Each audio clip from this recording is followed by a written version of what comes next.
श्रीकृष्ण बालमित्रांनो, आपण आतापर्यंत 76 गोष्टी बघितल्या आणि आजची आपली गोष्ट आहे 77वी. गोष्टीचं नाव आहे शाल्याची मुक्ती. शाल्य हा तुम्हाला माहिती आहे ना कोण होता? हा कंसाचा जरासंधाचा मित्र होता आणि त्याला खूप वाईट वाटलं जरासंधाचा वध झाल्यामुळे.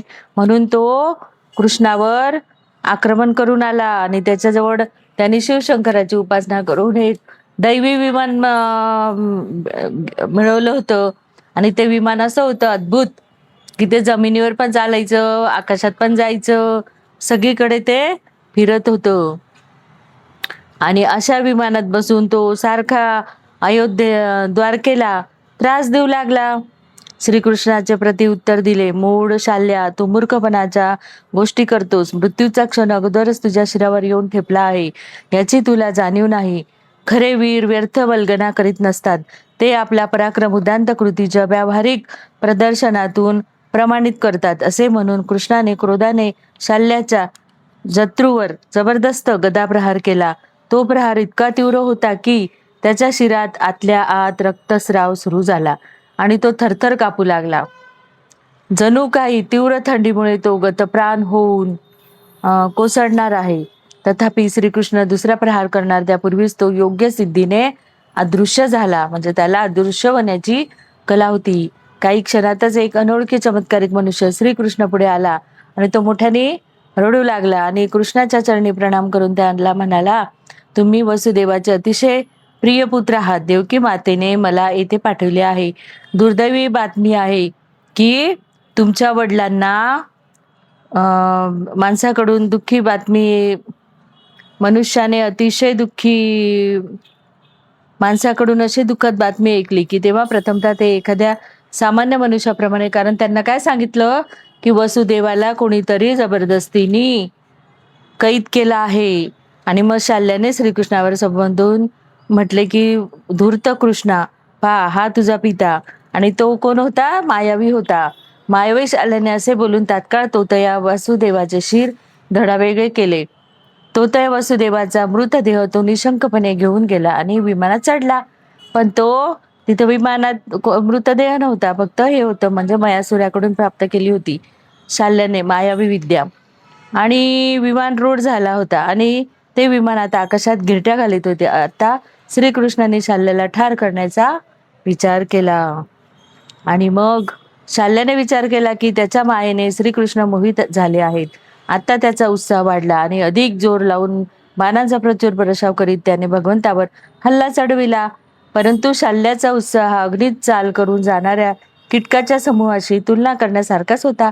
श्रीकृष्णाने आपल्या दुर्दम्य शक्तीने सोडलेल्या बाणाने शाल्य जखमी झाला. त्याच्या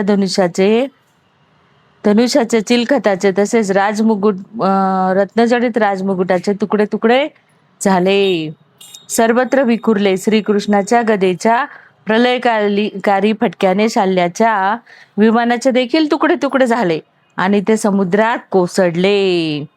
शाल्य खूपच दक्ष होता. विमानाबरोबर समुद्रात पडण्याऐवजी त्याने जमिनीवर उडी घेतली. तो पुन्हा श्रीकृष्णावर चालून आला. जेव्हा आपल्या गदेने श्रीकृष्णावर हल्ला करण्यासाठी तो वेगाने सरसावला, तेव्हा श्रीकृष्णाने गदेसहित त्याचा हात धडा वेगळा केला. अखेर त्याला ठार करण्याचा विचार करून श्रीकृष्णाने भौतिक प्रलयाच्या वेळी तेजस्वी सूर्याप्रमाणे तडपणारे आपले अद्भुत सुदर्शन चक्र उचलले. श्रीकृष्ण जेव्हा चक्र घेऊन शाल्याला मारण्यास सिद्ध झाला, तेव्हा त्याची शोभा पर्वतावर उदित होणाऱ्या अरुण वर्ण सूर्याप्रमाणे झाली होती. त्यांनी सोडलेल्या सुदर्शन चक्राने शाल्याचे शिर क्षणात धडावेगळे झाले, भूमीवर पडले. ज्याप्रमाणे इंद्राने वक्त्रासुराचा वध केला होता त्याप्रमाणे शाल्यही मारला गेला. शाल्य ठार झाल्यानंतर त्याचे सर्व सैनिक व अनुचर शोक करू लागले. देवता स्वर्गीय ग्रहावरून श्रीकृष्णावर पुष्पवृष्टी करू लागले. त्यांनी ढोल शिंगे यांचा गजर करून श्रीकृष्णाचा विजय घोषित केला. त्या क्षणी शिशुपाळाचे दंतवक्रादी मित्र त्याच्या मृत्यूचा सूड घेण्याच्या इच्छेने श्रीकृष्णाबरोबर लढण्याकरिता समोर आले त्यावेळी दंतवक्राचा कोप क्रोध शिंगेला पोचला होता. अशा रीतीने कृष्ण पूर्ण पुरुषोत्तम भगवान ग्रंथातील शाल्याची मुक्ती नामक अध्यायावरील गीत भक्ती वेदांत भाष्य संपन्न झाले. बघा कृष्णाला किती शत्रू होते.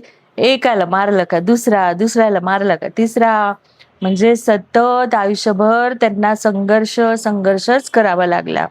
किती अवघड होतं त्यांचं जीवन.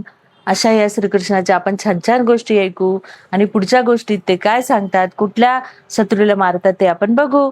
जय श्रीकृष्ण बालमित्रांनो.